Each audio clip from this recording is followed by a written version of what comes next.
Bismillahirrahmanirrahim. Assalamualaikum warahmatullahi wabarakatuh.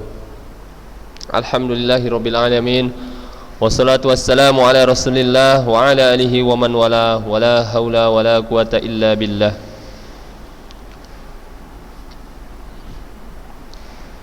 Anak-anak Ustadz kelas 12 SMA Ulun Medan yang Ustadz sayangi dan Ustadz banggakan, khususnya kelas 12B ya, karena di sini Ustadz sebagai wali kelas antum. Marilah kita selalu panjatkan puji syukur kita kepada Allah Subhanahu wa taala, yang mana pada hari ini kita masih diberikan banyak nikmat, di antaranya nikmat iman dan nikmat Islam. Karena nikmat iman dan nikmat Islam itu kita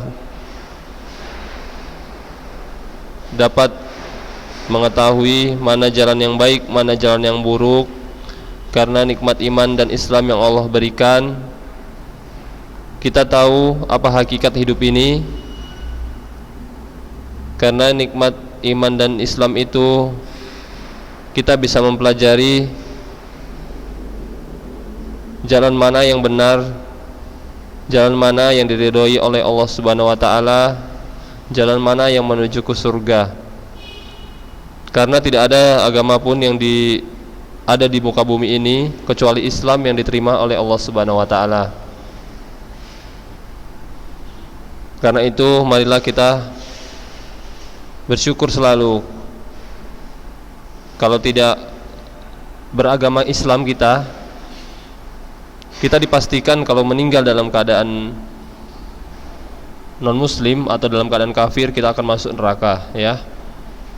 Karena agama yang diterima oleh Allah Subhanahu wa taala hanya agama Islam. Maka dari itu kita sangat bersyukur sekali ya. Itu merupakan nikmat yang tidak terhingga.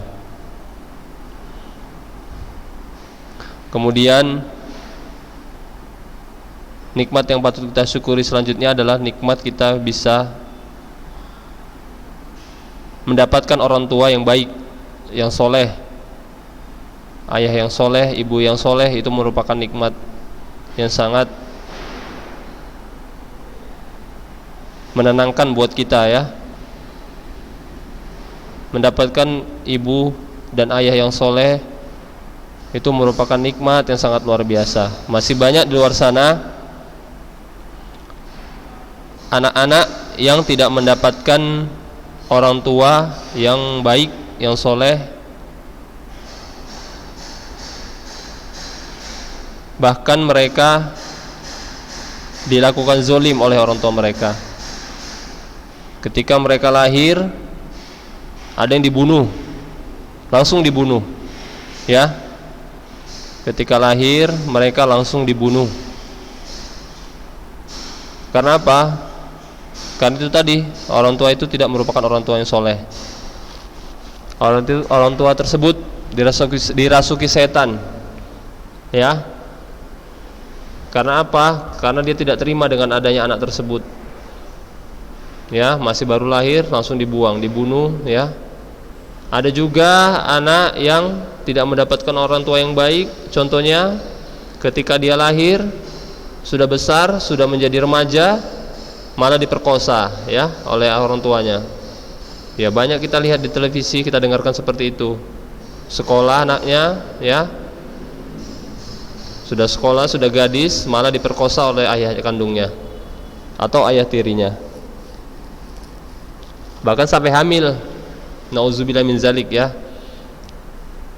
Maka antum beruntung mendapatkan orang tua yang baik, yang soleh. Kemudian nikmat orang tua yang soleh juga itu akan berdampak baik pada kita ya. Kita bisa mendapatkan pendidikan yang baik, kita disekolahkan ya. Di luar sana masih banyak anak-anak yang tidak dididik oleh orang tuanya ya. Orang tuanya bermain judi, mabuk-mabukan ya. Kadang-kadang setelah pulang anak itu dipukul ya, dizolimi, bukan disekolahkan. Antum beruntung, antum disekolahkan oleh orang tua antum.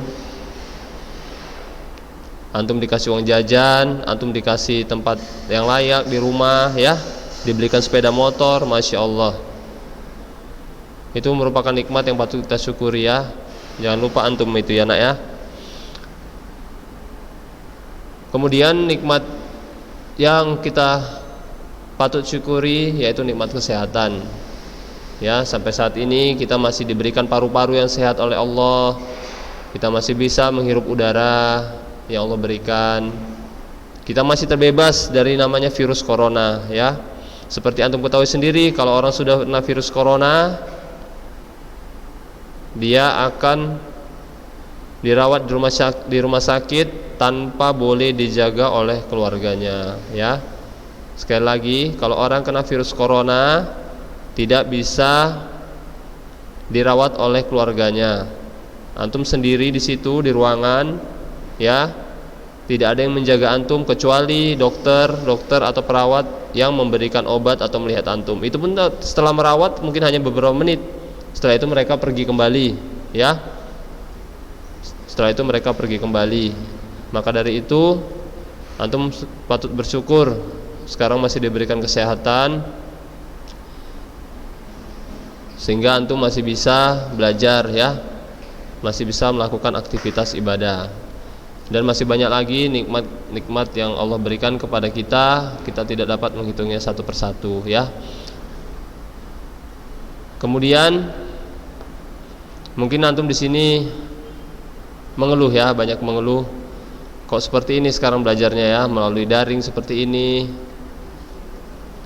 Buat pusing mungkin ya, buat pusing orang tua, buat pusing antum. Ya, semua kita pusing di sini ya, bukan hanya antum aja. Ustadz di sini pun pusing semua karyawan-karyawan di sini juga pusing ya. Karena butuh menyiapkan materi yang cukup ruwet ya, cukup sulit ya. Ustadz di sini pun malah menyiapkan materi ya. Kalau materi daring itu semua ustadz di sini menyiapkan bahan ya. Menyiapkan bahan, ustadz belajar kembali ya. Antum juga begitu ya. Di rumah mungkin jadi terganggu aktivitas antum sehari-hari. Antum jadi belajar melalui handphone, melihat handphone saja seperti itu ya. Cuman di sini saran Ustadz, antum harus tetap sabar ya. Jangan mengeluh ya, harus sabar. Karena ini sekolah kita ini semua saling membutuhkan. Ustadz butuh antum sebagai murid ya. Nggak ada namanya guru kalau nggak ada murid. Dan gitu juga murid nggak ada kalau nggak ada guru ya.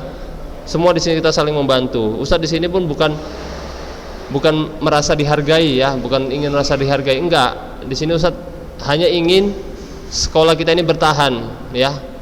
Sekolah kita ini bertahan. Antum kan pasti nggak pengen sekolah kita ini tidak ada proses pembelajaran atau tutup ya. Misalkan sekolah ini tutup ya. Kalau tidak ada daring berarti tutup sekolah kita ini. Tutup, tidak ada proses pembelajaran ya. Tidak ada proses pembelajaran, maka sekolah ini ditutup. Maka antum setelah nanti tidak ada daring, tidak bisa kita belajar ya. Kita tidak bisa belajar lagi. Karena apa? Sekolah ini ditutup. Karena antum tidak mau belajar ya, tidak ada yang mau belajar, tidak ada yang mengajar, tutuplah sekolah kita ini ya. Maka di sini kita harus bekerja sama, semua bekerja sama, ustaz bekerja sama mengajar antum juga begitu, sabar ya, bekerja sama. Antum juga mendengarkan pembelajaran yang ustaz berikan di sini ya. Kalau antum tidak mau belajar, teman-teman antum tidak mau belajar, semuanya tidak mau belajar, maka sekolah kita ini bisa tutup. Kalau sekolah tutup, antum tidak bisa bersekolah. Mungkin antum bisa bersekolah tempat lain, bisa, antum bisa sekolah tempat lain. Namun sama juga di sekolah tempat lain seperti itu juga. Di mana-mana pun di Indonesia ini sekolahnya daring. Kalau ada pun yang masuk, ya, kita jelaskan di sini. Kalau ada yang masuk, sekolah itu masuk, maka itu sudah melanggar pemerintah, ya, melanggar pemerintah. Karena apa? Kalau sempat dimasukkan, meskipun pakai gelombang, ya, ada gelombang 1, gelombang 2, ya, satu kelas itu dibagi 2 misalkan, ya. Maka nanti kalau ada sempat siswa yang tertular, kena COVID, tertular semua, maka efeknya lebih berbahaya lagi. Sekolah bisa ditutup lagi kembali ya, tidak bisa belajar ya kalau seperti itu nanti. Karena semua kita akan diisolasi oleh polisi. Sekolah kita akan disegel sama polisi. Ada yang kena COVID Nah, efeknya lebih besar, ya. Masa gara-gara sebulan 100.000 kena kuota kita jadi seperti ini, sekolah kita tutup? Kan enggak kan, kita enggak mau seperti itu kan. Nah, itu tadi yang kita takutkan. Bukan tidak mau sekolah itu membuat sekolah Ulunuha membuat pembelajaran langsung di kelas. Bukan tidak mau, bisa dibuat seperti itu. Tapi yang kita takutkan nanti kalau ada yang tertular virus Covid, maka sekolah kita ini bisa ditutup karena kita diisolasi oleh polisi, disegel sekolah kita ini, tidak boleh ada proses pembelajaran, ya. Ustadz-ustadz di sini pun akan diisolasi nanti, tidak bisa bekerja ke sekolah, ya, tidak bisa bekerja di sekolah, karyawan-karyawannya semua diisolasi di rumah masing-masing, tidak boleh datang ke sekolah. Nah, kalau seperti itu sekolah akan tutup, maka antum bisa stop sekolahnya atau pindah jadinya kan, antum lulusannya tidak SMA Ulunuha. Nah, itu dia. Jadi Ustadz harap antum semua bisa berpikir panjang, ya, jangan gegabah. Jangan gegabah, ya. Nasihatkan juga kepada orang tua kita, jangan gegabah. Sabar. Karena semua ini sudah takdir Allah Subhanahu wa taala, ya. Di sini pun Ustadz menyampaikan kepada antum, sekolah kita ini kan dibina oleh Ustadz Abu Ihsan, Ustadz Ali Nur, ya, Ustadz Abdul Fattah. Mereka lebih berilmu dari kita, ya. Antum sudah bermanhaj salaf, ya, sudah paham mana ulama yang benar, mana yang tidak, kan? Masa kita tidak percaya kepada ulama-ulama kita, Ustadz Abu Ihsan, Ustadz Ali Nur, Ustadz Abdul Fattah, ya. Mereka pun melakukan juga proses daring, ya. Mereka menyetujui ini adanya proses daring seperti ini, ya. Kalau ulama-ulama seperti mereka tidak kita ikuti lagi fatwanya, maka siapa lagi yang kita ikuti, ya? Coba siapa lagi yang kita ikuti? Kita sendiri aja bahasa Arab masih belepotan, ya. Menafsirkan Al-Quran kita masih bersalahan. Kalau tidak ulama-ulama kita yang kita ikuti siapa lagi, ya? Karena ulama seperti Abu Ihsan, Ustadz Abu Ihsan, Ustadz Ali Nur, Ustadz Abdul Fattah, Ustadz Jurah Mependi, Ustadz Yopi, ya, Ustadz Pinta, semua menyarankan untuk daring, ya. Maka harus kita ikuti. Yang penting antum di rumah berdoa agar segera virus corona ini dihilangkan dari Allah Subhanahu wa taala, ya. Kemudian anak ustadz, tak lupa pula marilah kita panjatkan, kita hadiahkan salawat kepada Nabi besar kita Muhammad sallallahu alaihi wasallam, yang mana syafaatnya kita harapkan di akhirat nanti, dan semoga salawat itu juga tercurahkan kepada istri-istri beliau, kepada sahabat-sahabat beliau dan anak cucu keturunan beliau, dan orang-orang yang mengikuti ajaran dan sunnah-sunnah beliau.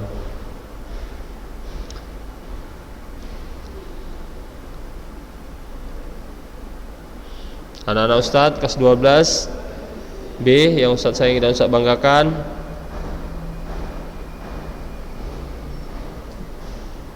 maaf ya, afwan kalau tadi Ustadz memberikan nasihat terlalu panjang, ya. Di sini Ustadz akan menyampaikan materi praktek, ya, materi praktek kita.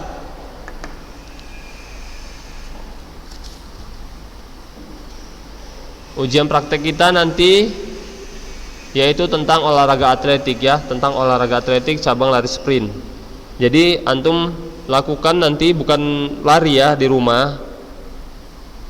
Antum cukup melakukan start jarak pendek, yaitu start jongkok. Antum kirim foto antum pada saat melakukan start jongkok. 3 foto, berupa 3 foto, ya. Yang pertama, foto antum pada saat melakukan aba-aba ya. Ya, yang foto pertama, foto pada saat antum melakukan gerakan aba-aba, afwan, foto antum pada saat melakukan aba-aba bersedia, ya. Foto yang pertama pada saat antum melakukan aba-aba bersedia. Yang kedua, foto pada saat antum melakukan aba-aba siap, ya. Yang kedua, foto antum pada saat melakukan aba-aba siap. Foto yang ketiga pada saat antum melakukan aba-aba ya. Foto antum pada saat melakukan aba-aba ya. Jadi ada 3, ya. Foto pada saat antum melakukan aba-aba bersedia. Yang kedua, foto pada saat antum melakukan aba-aba siap. Yang ketiga, foto saat antum melakukan aba-aba ya. Bersedia, siap, ya. Ada 3 ya. 3 foto yang antum kirim ke Ustadz. Kemudian itu tadi penilaiannya ada 3 ya. Foto saat antum bersedia, pada saat siap, dan ya. Dan penilaian selanjutnya yang Ustadz nilai adalah selain gerakan antum tadi atau sikap tubuh antum tadi, yaitu penilaian Ustadz terhadap kerapian antum. Antum memakai baju kaos tangan pendek atau tangan panjang bisa, pakai jaket olahraga juga bisa. Kemudian pakai celana yang menutupi lutut, ya. Pakai celana menutupi lutut. Kemudian antum memakai sepatu sekolah atau sepatu olahraga, ya. Jangan sepatu kulit, ya. Kemudian penilaian selanjutnya adalah kirim foto yang bagus, jangan buram atau berbayang, ya. Tidak masalah pikselnya masih rendah atau tidak, mau rendah atau tinggi pikselnya nggak masalah. Yang penting antum kirim foto yang tidak buram atau berbayang, ya. Jadi tadi ada 3 ya, ada 4 penilaiannya. Yang pertama, penilaian pada saat antum melakukan aba-aba bersedia. Yang kedua, foto antum pada saat melakukan aba-aba siap. Yang ketiga, foto antum pada saat melakukan aba-aba ya. Yang keempat, kerapian dan penampilan foto antum, ya. Kerapian dan penampilan foto antum di situ, ya. Mungkin di sini saja yang dapat Ustadz sampaikan. Jika ada pertanyaan silakan japri atau ya Ustadz, ya. Ustadz sudahi. Assalamualaikum warahmatullahi wabarakatuh.